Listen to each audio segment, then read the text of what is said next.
안녕하세요. 박규서입니다. 제가 지난주에 안드로이드에서 챗GPT가 사용 가능하다라고 말씀을 드렸습니다. 그런데 그 안드로이드가 챗GPT에 사용 가능한 거는 미국과 일부 국가에서 됐던 부분이고, 우리나라 한국에서는 이번 주에 된다라는 뉴스가 있었습니다. 그런데 드디어 오늘 열어보니까 그 안드로이드 폰에서 이 챗GPT를 사용할 수 있게 됐습니다. 그래서 이 부분에 대해서 간략하게 여러분들과 같이 그 부분을 사용법과 편리한 점을 여러분들과 같이 공유해 보고자 합니다.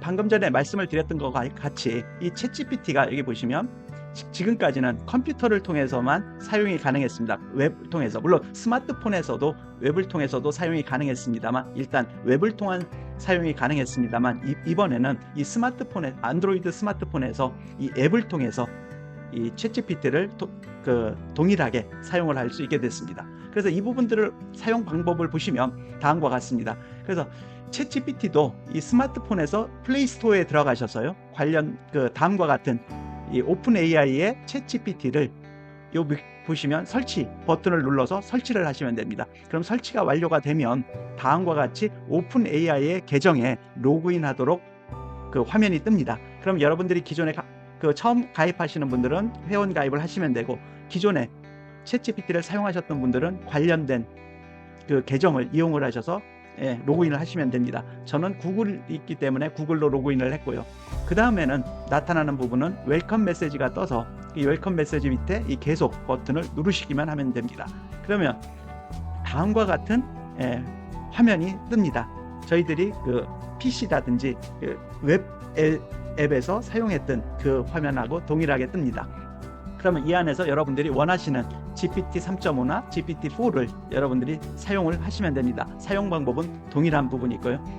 단 이 화면에서 이 왼쪽 부분에 이 저희 붉은색 원 부분 안에 있는 이 세 줄을 여러분들이 클릭을 하시면 이렇게 오른쪽에 있는 화면과 같이 여러분들이 새로운 채창을 연다든지 또는 히스토리에 대해서 여러분들이 조정을 한다든지, 그리고 각종 세팅 작업을 여러분들이 하실 수가 있습니다. 그러면 여기까지 하면 여러분들이 그 안드로이드 폰에서 여러분들이 챗GPT를 사용하실 수 있는 모든 준비 단계가 다 끝납니다.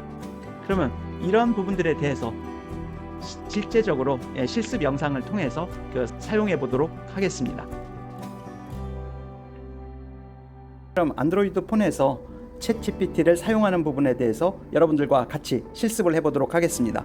그럼 안드로이드 폰에서 설치한 챗GPT를 선택을 합니다. 그럼 다음과 같은 화면이 뜨고요. 그러면 이 부분에서 PC에서와 동일하게 저희 밑에 아래 하단의 그 프롬프트에 여러분들이 원하는 그 요구사항을 치시면 됩니다. 저는 한번 예를 들어서 이번 새로 나온 안드로이드 폰용 이 챗GPT를 어떻게 사용할 수 있는지에 대해서 한번 물어보도록 하겠습니다.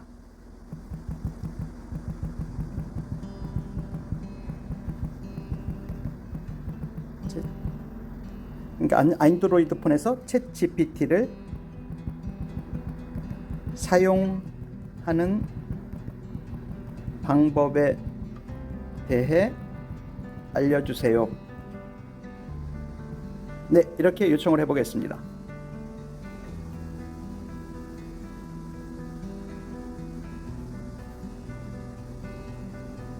네, 안드로이드 폰에서 챗GPT를 사용하는 방법에 대해서 이렇게 대답을 해줬습니다. 그런데 이 경우에 안드로이드 폰용 이 챗GPT도 이 하단에서 보시면 마이크가 나타났습니다. 즉, 이 요구 사항을 일일이 타이핑하지 않아도 됩니다. 그럼 좀 전에 했던 부분을 말로 한번 해보도록 하겠습니다. 그러면 이 아래에 이 마이크 표시를 제가 누르면 됩니다.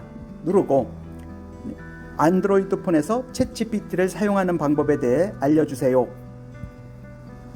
네, 이렇게 하면 제가 지금 타이핑을 하지 않고 바로 말로 처리를 해도 됩니다. 그러면 이렇게 입력을 하시면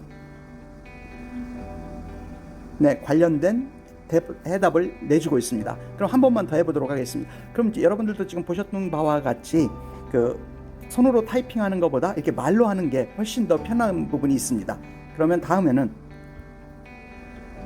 챗GPT를 PC에서 사용하는 것과 스마트폰에서 사용하는 법의 장단점을 표로 작성해 주세요.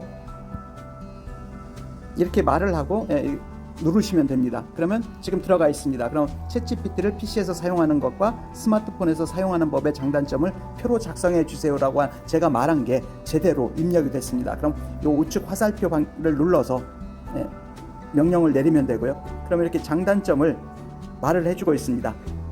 한번 보시면 PC에서는 더 큰 화면으로 보기 때문에 더 좋다. 그렇지만 스마트폰에서는 휴대성이 우수하여 언제든지 사용 가능하다. 그리고 여기에도 이렇게 나와 있는 부분이 있습니다. 두 번째도 키보드, PC에서의 경우에는 키보드를 통해 더 빠른 입력이 가능하지만 스마트폰에서는 음성 입력을 통해서 더 편리하게 사용할 수 있다. 그런 장단점이 있는 것 같습니다. 단점에서도 당연히 예상했습니다만 PC의 경우에는 이동 중에 불편하다. 그렇지만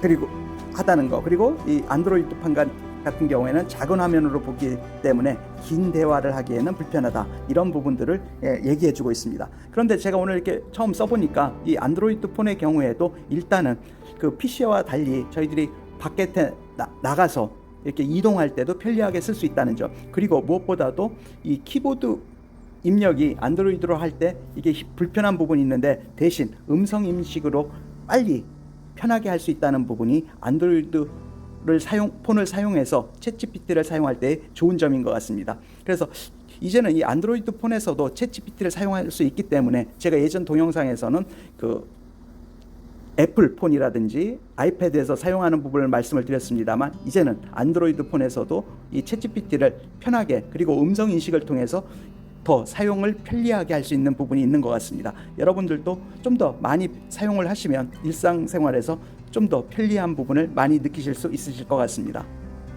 네, 오늘도 들어주셔서 감사합니다.